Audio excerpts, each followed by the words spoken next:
Hello and welcome once again.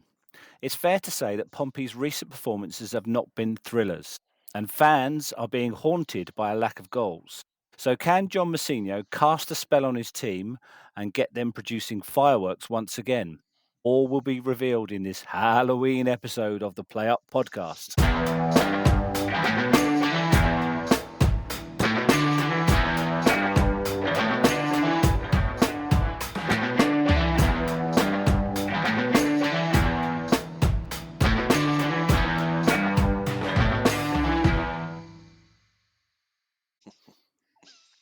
How Wherever long you are did you listening, spend I on hope you're well. I'd say 10 minutes. It seemed to come fairly quickly, but I did dry up after the fireworks gag. So, yeah, hope everyone is out there in listener land is very well. We cover 3 games in this pod: Leicester, Coventry, and Stoke, and we look forward to Birmingham, Wrexham, and Hull, and a crucial period after the latest international break.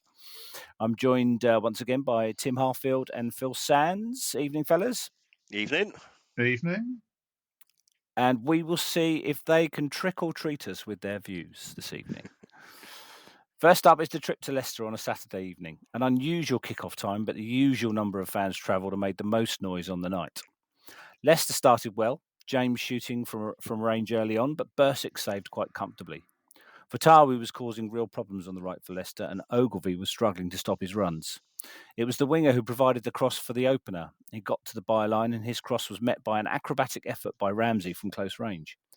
The informed Yang almost got Pompey level soon after. A corner was played short, and a cross was headed out to the edge of the box from which the South Korean hit a volley that crashed against the bar. Ramsey then had another long-range shot well saved by Bursic, who was having a good game. The keeper also tipped a shot from the exciting Fatawu wide for a corner, and it was definitely keeping his team in the game. The break came with Leicester clearly on top and comfortably in the lead. Pompey upped their game in the second half, and after some early skirmishes, broke well on the home side. A Leicester attack broke down, and Swift played Yang into plenty of space to run at the defence. He rode a tackle and passed back to Swift, who had run 60 yards, and his turn and shot hit the back of the net to send the away fans wild. Pompey now had the wind in their sails, and despite Ayew coming on and flashing a shot wide, Pompey looked the better side. Bianchini spurned a great chance to win it. Williams cut the ball back from the byline, and a low shot was deflected away by the keeper with it destined for the bottom corner. Leicester had a late chance from a very tight angle, but it finished with both teams sharing the points. So, Phil and Tim. Obviously, Tim, we were watching this in a pub in Brighton because it was my stag do. But I think we were fairly well concentrated, even if we were well lubricated. So, what were your thoughts and memories on the game there, Tim?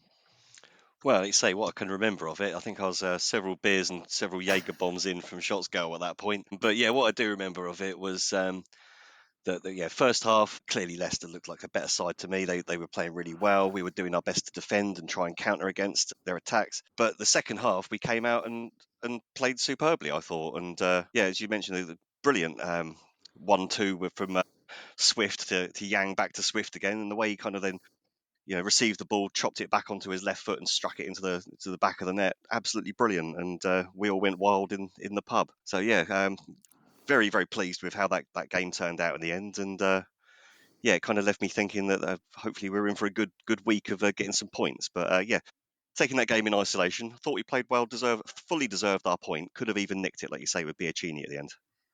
Yeah, so we continued on from the obviously the really good result against Middlesbrough.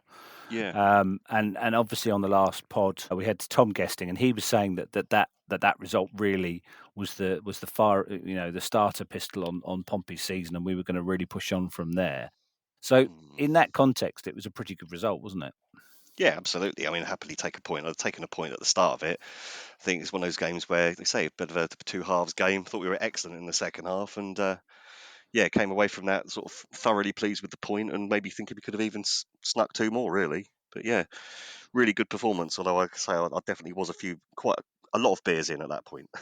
yeah, me too. So Phil, Swift off the mark, and it was definitely his best game of the season so far, wasn't it? Yeah, definitely. I think unlike you, gents, I had the pleasure of watching the game completely stone cold sober, as I had to get up and run the Great South Run the next day. So, and congratulations on that as well. Thank you very much. Wasn't fishing for compliments or anything.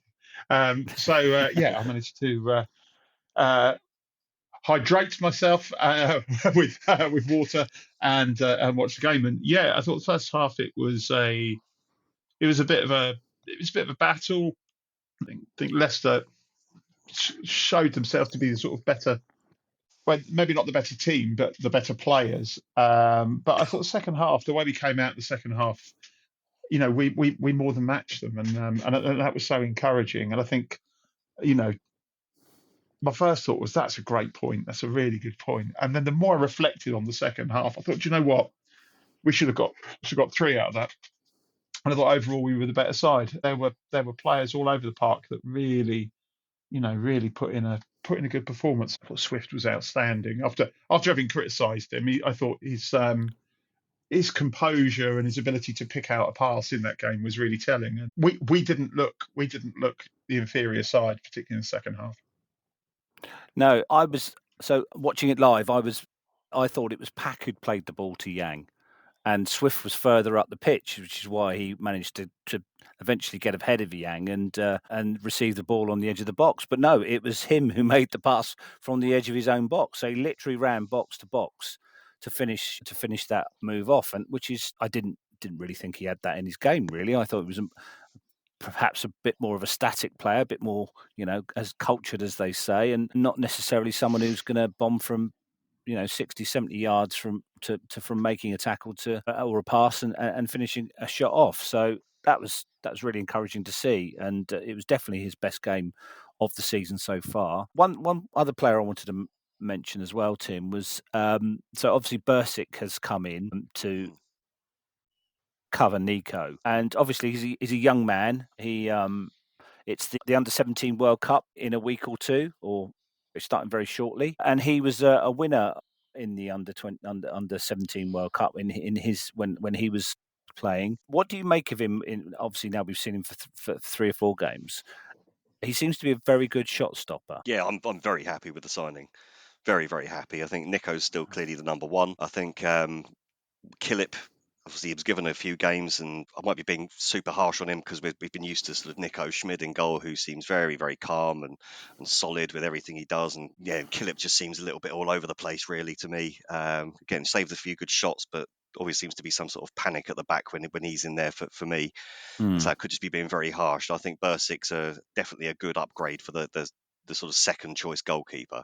I felt a lot more comfortable with him in goal. I think he's been a really good signing. Yeah, I'm quite happy to see him play there until we get Nico Schmidt back, really.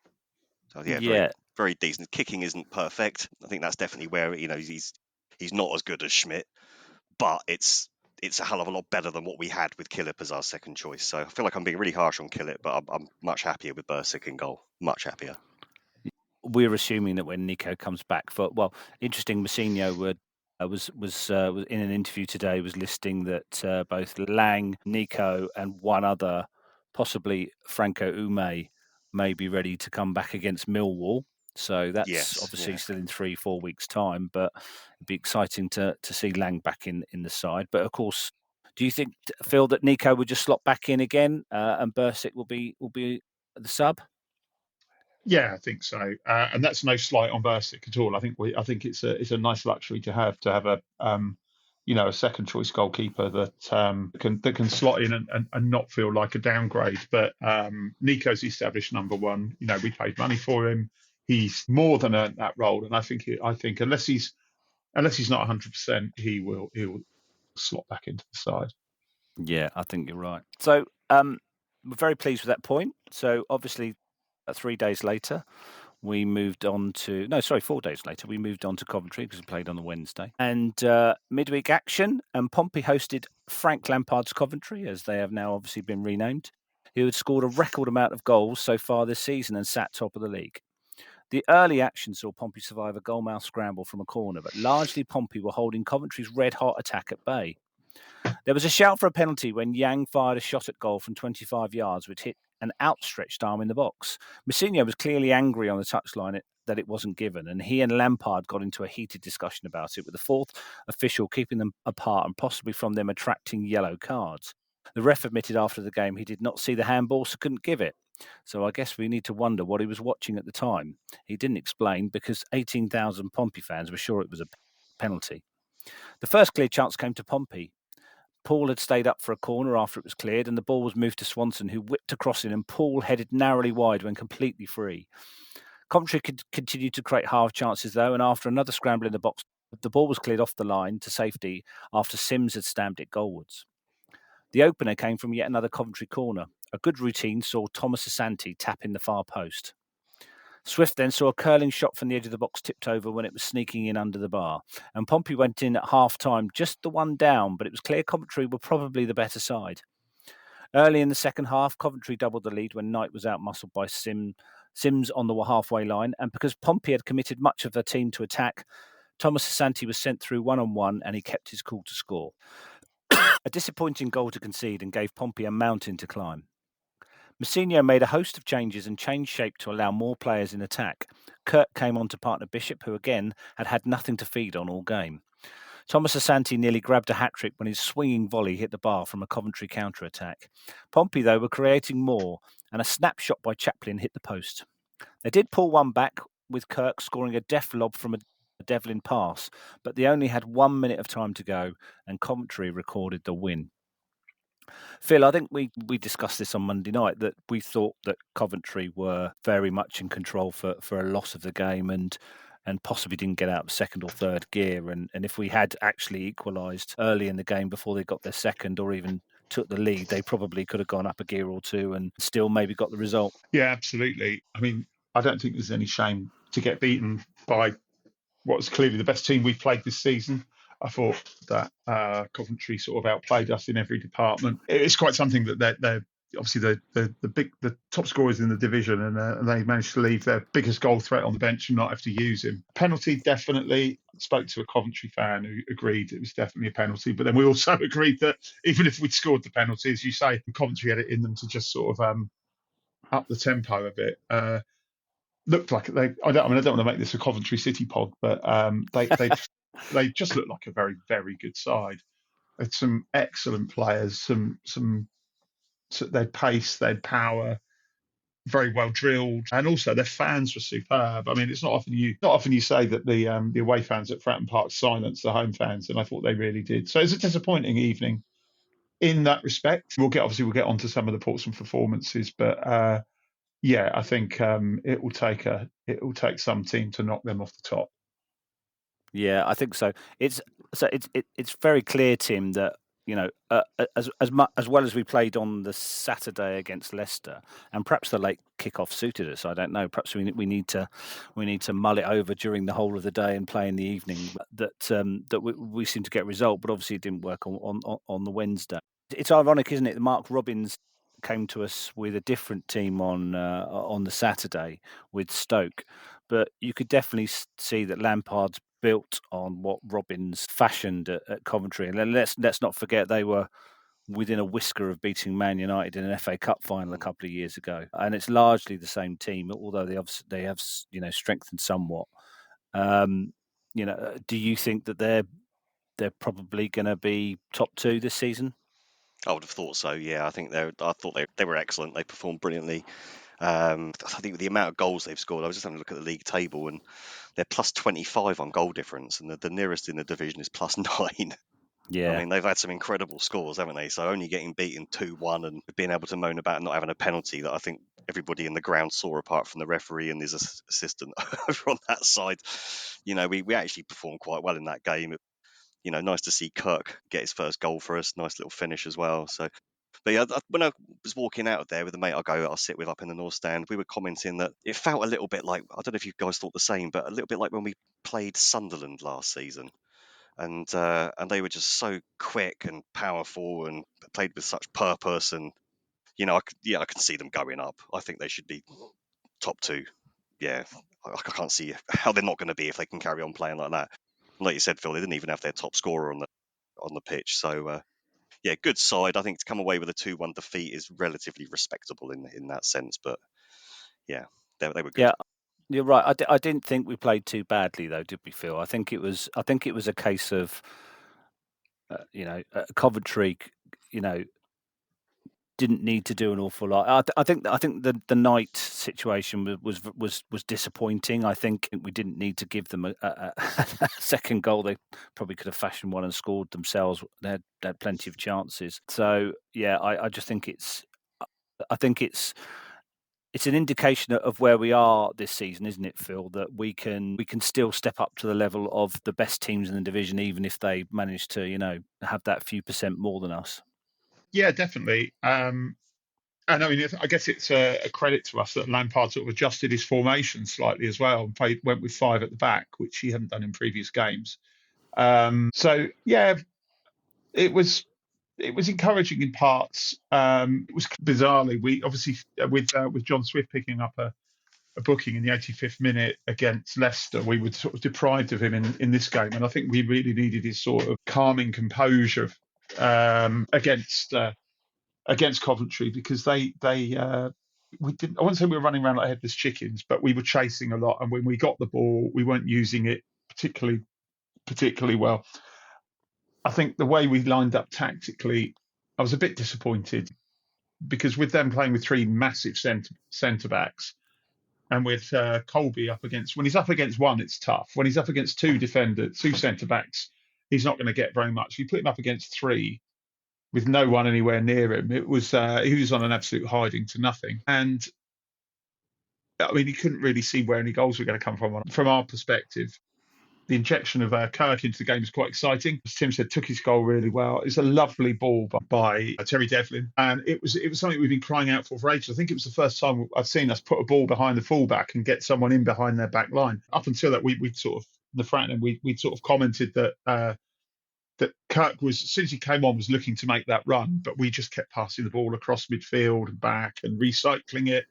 And the moment that one of our players decided to pick that out, which ironically had come from the ball being moved back, we got in and got the goal. I mean, it wasn't going to change the game, but it was a lovely moment for Kirk. It was a great ball by, like I say, from Terry Devlin. It made the game look a lot closer than it was.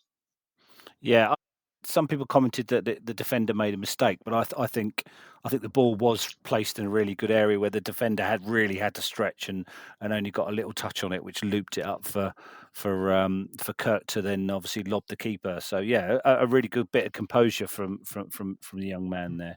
I was perfectly in line with it. So you see him just bend it round and take it. It was a lovely technique. Again, talked about Yang the other week and some of his technical ability. It's I wasn't expecting to say that about Terry Devlin. Terry's sort of more noted for his hard work and tenacity, but it was a lovely ball.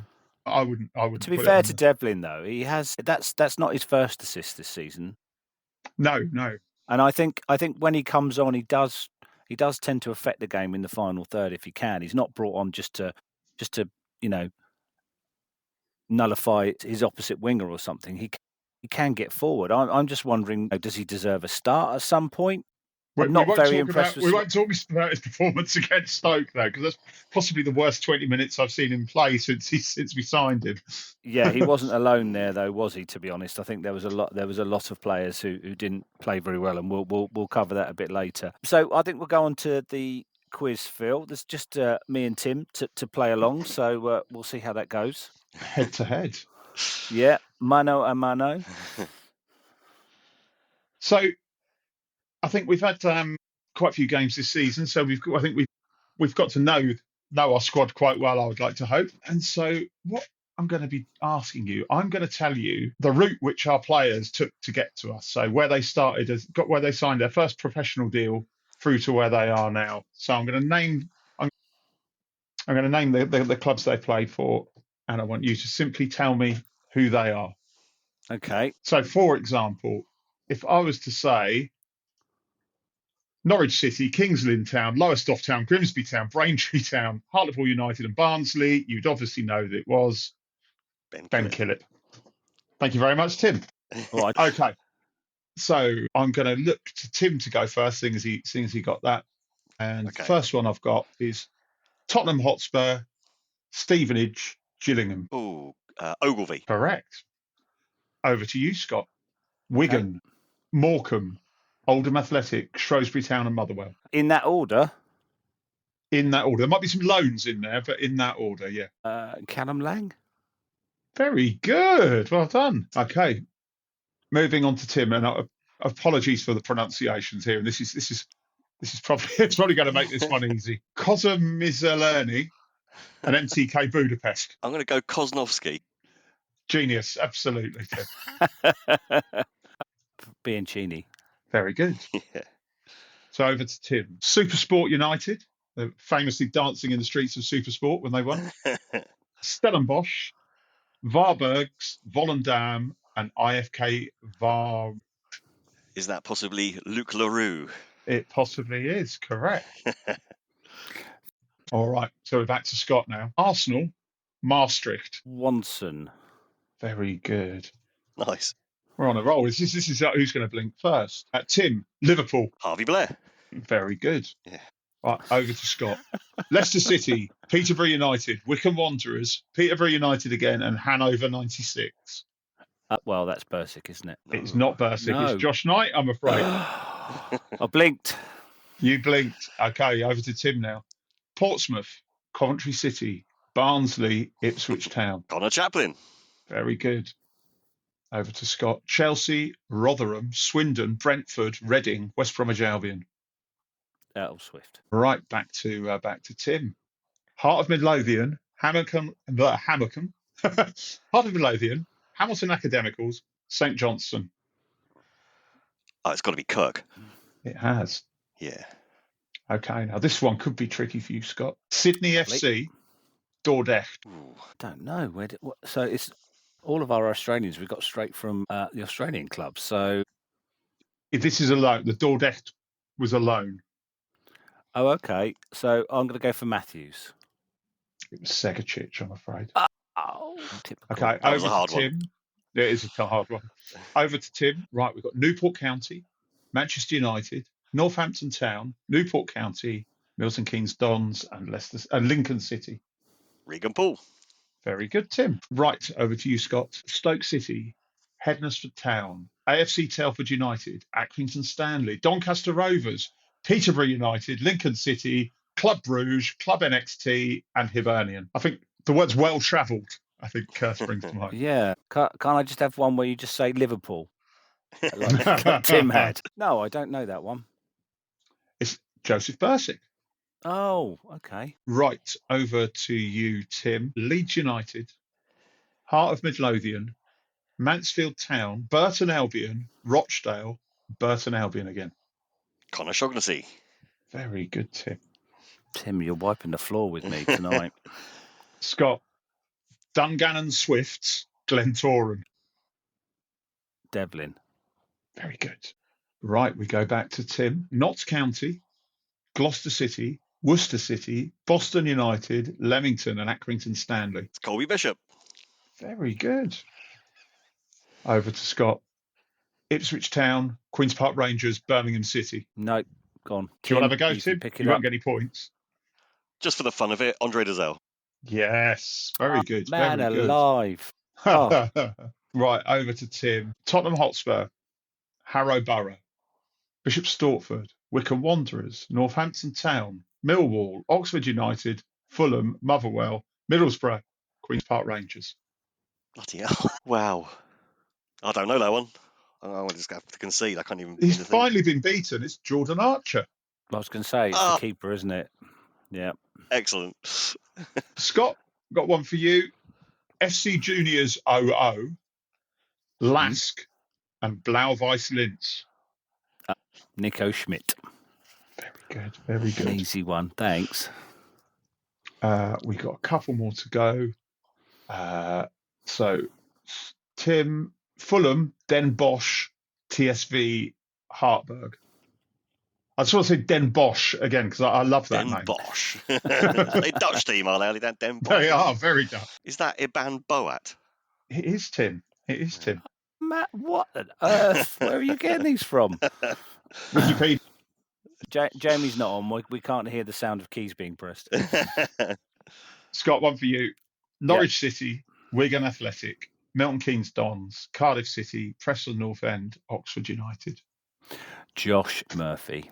Josh Murphy, very good. And I think we'll just do one more each. So, Tim, I've got Sydney FC. Take a pick, isn't it?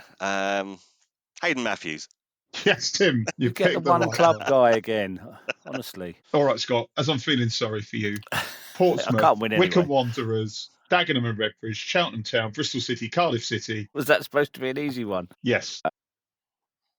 I'll do them again Regan for you. Poole? Portsmouth, Wycombe Wanderers, Dagenham and Redbridge, Cheltenham Town, Bristol City, Cardiff City. Yeah, Regan Poole.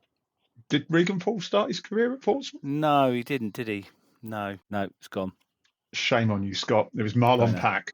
Marlon. Oh, well, yeah. I think I crashed and burned there. Well done, Tim. I think you Well normally done. say there's only one winner, football's the winner, but I think tonight there's only one winner. It's Tim. Yay. Yeah, you were like It's my sort of quiz. I like that. You were like the latest AI on that one, mate. Well done. So last Saturday brought Pompey a second home game in a few days and a chance to get back to winning ways. The visitors had suffered for form recently, but were still placed in the top six. Both sides produced a lacklustre first half with few chances created. Matthews had come in for Knight at the back for his first start this season, possibly because Knight had had a tough game against Coventry. Stoke had two early chances, both from poor defending from Pompey, and with the second, Mbumu shot tamely at Bursic when he probably should have scored. After the break, Pompey had a good chance from a short corner. Chaplin's good ball in was eventually hit over the bar by Ogilvie, but two or three other players also tried to stick the ball in the net in a bit of a scramble. Stoke then came the closest to scoring from a deep free kick that Phillips headed just wide. The Fratton Park crowd rose as one to cheer the introduction of Josh Murphy, who was included amongst the subs after a long absence. And within literal minutes, he had created a terrific chance for Kirk, but the young striker hit it straight at the keeper. And then came the sucker punch. Thomas crossed from the Stoke left and Matthews flicked it into his own net to give the visitors the lead. The defender then went down with a muscle injury and was helped off to be replaced by Knight. Pompey huffed and puffed, but even with talisman Murphy back on the pitch, they couldn't find an equaliser and fell to a second loss in a row at home. So, Tim, it is as good as we probably were against Leicester and probably fought bravely against a much better side against Coventry. We looked really, really poor and tired and lacking ideas on Saturday. What do you put that down to? Don't know. I've been trying to think about what could have caused that. Really, it could have been absolutely knackered after the Coventry game. Found it a bit of a struggle to get going. Obviously, a couple of little changes in there, weren't there? I think Williams was in. I don't think he was playing in the previous game, if I remember correctly. Kirk came in as well. It just felt so flat, didn't it? Like we could just never really get going, and I don't know. I felt quite dejected coming away from that. It was a poor performance from us in that sense. I think the thing that surprised me is having a little look at kind of some of the match stats. I was sort of surprised with what some of them were. I mean, I don't usually like XG as a stat, but we were apparently 2.1 to their 0.92, which seems unbelievable, really, doesn't it? But I think most of that came from that 20-second spell that you mentioned in the second half, where we were having shots on the, keeper was saving them, Ogilvie put it over the bar and everything, but I think a couple of things that are interesting. The amount of touches inside the opposition penalty area we were 25 to their 10, something like that. So I think just the way we conceded, it just sort of, as well with that, Matthews sort of somehow managing to injure himself while heading it into the top left-hand corner of the net, just sort of summed it all up a bit, really, didn't it? It was just a poor, lackluster performance. We never really got going, and I think I put that down to not necessarily Stoke being particularly brilliant or anything. I can't really put it down to much other than were we just completely knackered from the Wednesday night? Don't know, but yeah, it felt like that was a poor performance. We should have come away with something from that, really. Stoke had only got one more point than we had in the 6-game period, so they were struggling for form and scoring goals as well as we were, really. Phil, the Kirk miss, obviously, that Murphy shows exactly what we've missed within a minute or two of him coming on the pitch. He whips that ball in around the back of the defence, and Kirk, I think, he hits it as well as he can. Do you think Bishop's scoring that, or is it a really good save by the keeper? No, I think the keeper Johansson's regarded as probably the best keeper in Championship, and he sort of showed his mettle in that game. I think that's one of those that the ball was put in a perfect position. I think Kirk made a really good contact, but on another day, it could have. The irony is that he connected so well with it. If he'd shinned it, he'd have probably scored. So it's just one of those. It's just one of those things, really. I don't think you put any blame on Kirk for that. Certainly, I mean, he was doing what Bishop wasn't doing, which was getting in the right position. And I think, yeah, the introduction of Murphy, you could almost make him man of the match just for the sort of 20 minutes or so that he was on the pitch. Yeah, I think it's really frustrating that we got the ball to him as soon as he came on. We were getting the ball to him quite early, and he was having a bit of joy. But we seemed to stop doing it after Stoke scored. If you remember, he created another really good cross like that, which flashed across the box, and unfortunately, none of our strikers managed to get in the box quick enough. But we didn't seem to get it to him in space quick enough for him to do what he what he clearly is excellent at doing.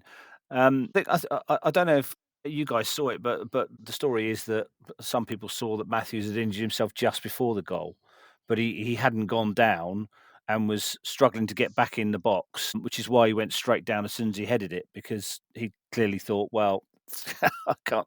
If that's a goal, then there's no point me being on the pitch. So perhaps there's a bit of maturity. He would have gone down once he'd received the injury, rather than trying to struggle on for a couple of minutes. I think it's difficult, isn't it? We played three really good sides, one of whom obviously Coventry showed why they're considered to be one of the best in the division. Stoke are much higher than Leicester at the moment, but I didn't see much from them that would suggest that they were going to trouble the top six at the end of the season, really. I know obviously Robins is a really good manager, but I didn't really see much from them that set them apart from a decent mid-table team. And I'm just a little bit disheartened and disgruntled about the season now, because we're only 4 points above the bottom three. Obviously, with the Sheffield Wednesday administration, that essentially means that there's only going to be two places that we're fighting against relegation for, which is possibly a good thing. But I don't know what you guys think, but I'm just a little bit down in the dumps at the moment. I think we're really not working as a team, and I don't think it's just because Murphy was missing. I think there's a real problem in attack where we're not just not scoring goals, but we're not creating enough clear-cut chances. Bishop, a case in point. We discussed Bishop in the last pod and all agreed that he wasn't getting the chances, and 3 games later he's still not getting the chances. So is Murphy's return the answer, or do we need something from the right? Because there's a lot of chat about obviously Chaplin's lack of contribution, and I must admit I got very frustrated with him on Saturday, and my temper got the best of me and let fly a volley of criticism to him on the 70th minute when he failed to control another ball or not be able to pass it to a fellow Pompey player. So what do we need to do to change our luck in front of goal, do you think, Tim? Well, I was going to say, obviously, Murphy coming back and whipping those balls across. And one of the things I was going to mention when we were talking earlier about sort of crossing is I tend to think that Devlin is one of our best crossers of the ball. I know he came on to very poor effect in the Stoke game, but he can, when he gets down there, he gets the chance to go down the right hand side. He can whip an absolutely lovely ball in across. So that's got to help. Actually getting a bit of service up there.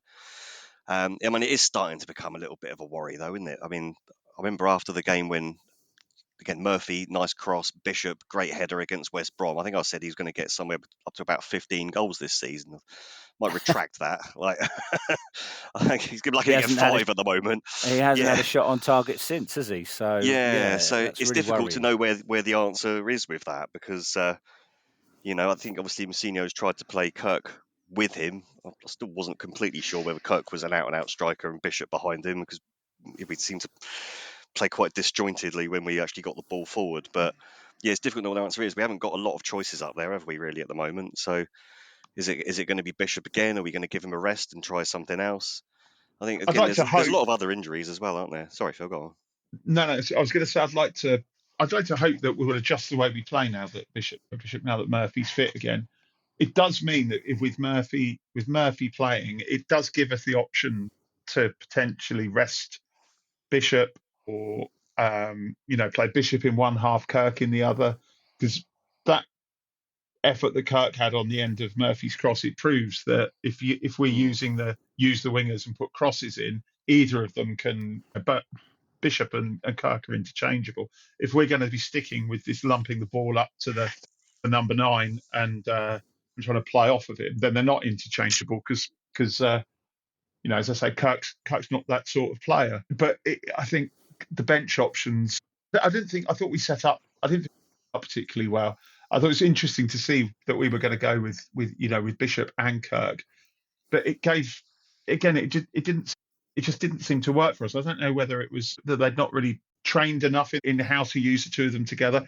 But I thought both Bishop and Kirk were pulling wide, quite a lot, which meant that Yang and Chaplin didn't have the space to play into, which kind of negated their impact on the game. I think we've talked about Chaplin. I still don't understand why he's not at least been given one game playing in the 10 role.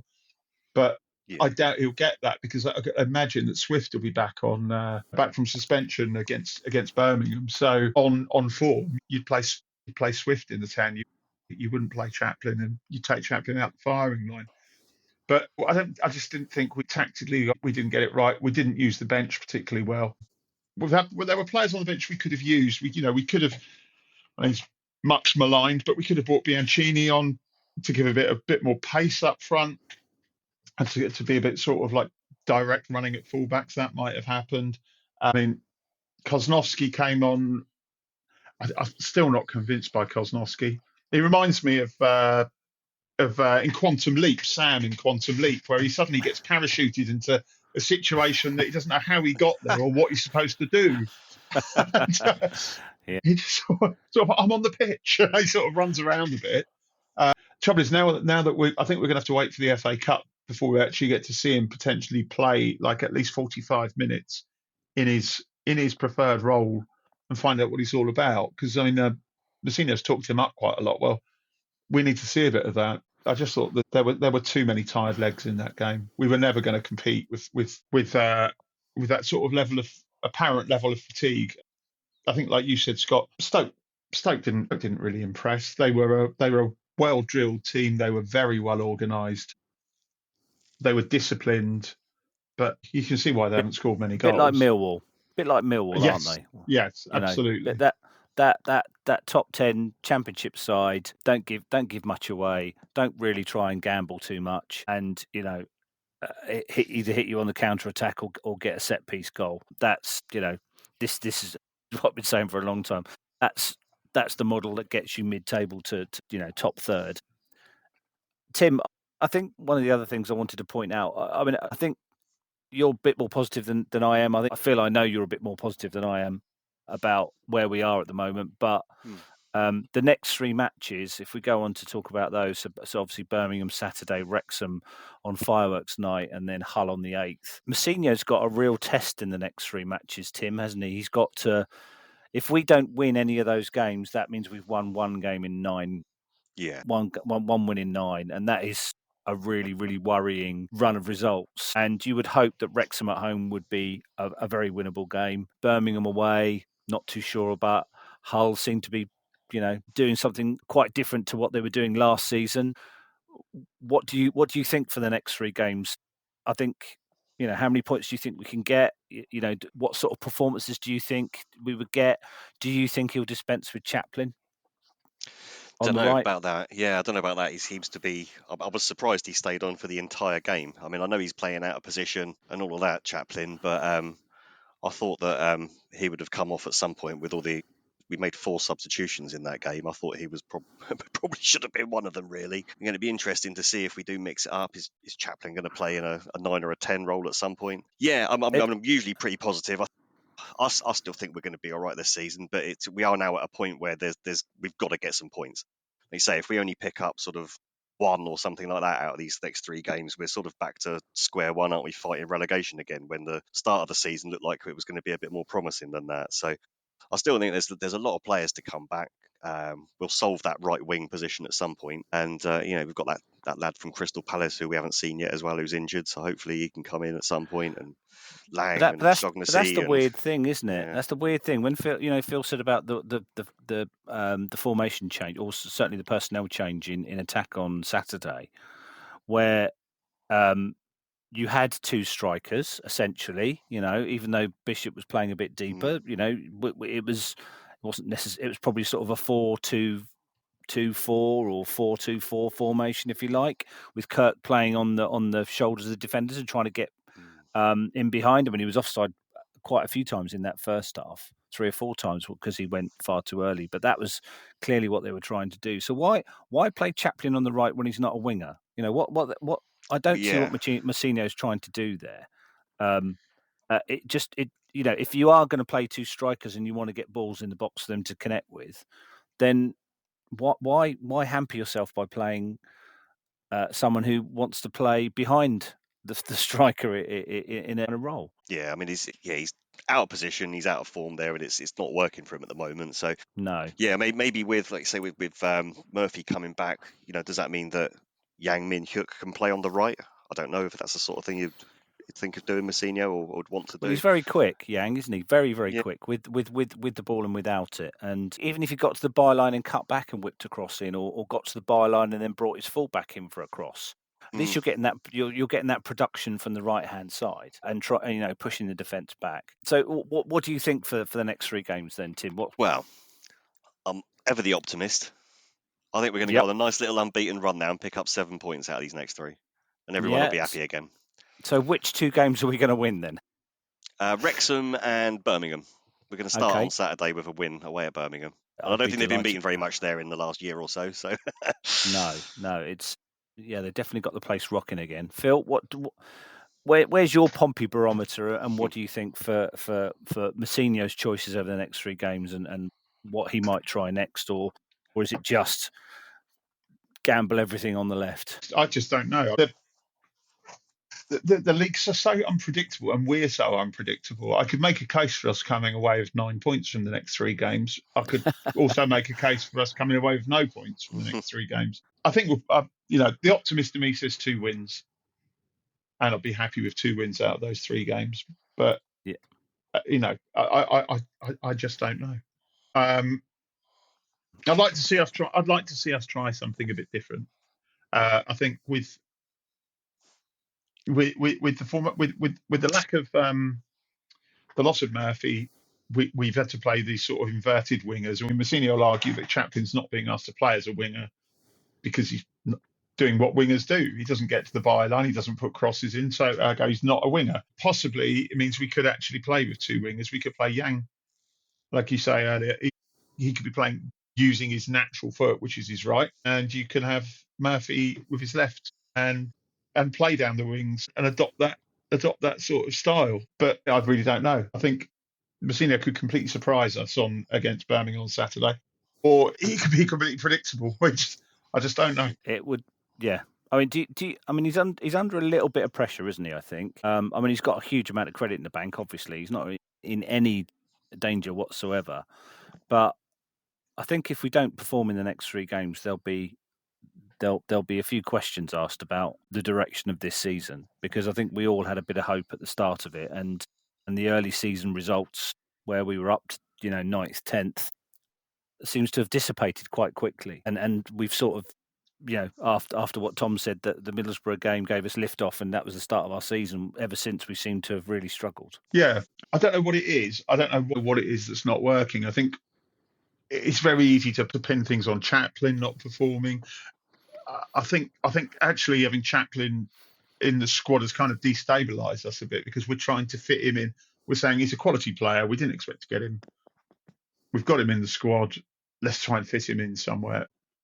I think it would be easier to pick a team without him. Now, I'm not saying we shouldn't have signed him. I'm not saying that we should send him back to Ipswich.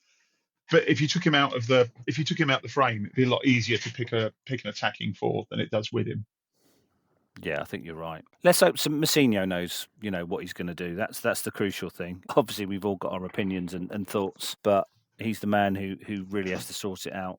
Personally, I think I'd be happy with 4, maybe 5 points. I think a couple of away draws and a home win against Wrexham gets us back on the right track. That win at home, draw away kind of mentality. Maybe nick at the odd win or 2 away from home, but none of the games will be easy. Well, as easy as we expect them to be, because I think it's a very apart from Coventry, I think it's a very level division this season.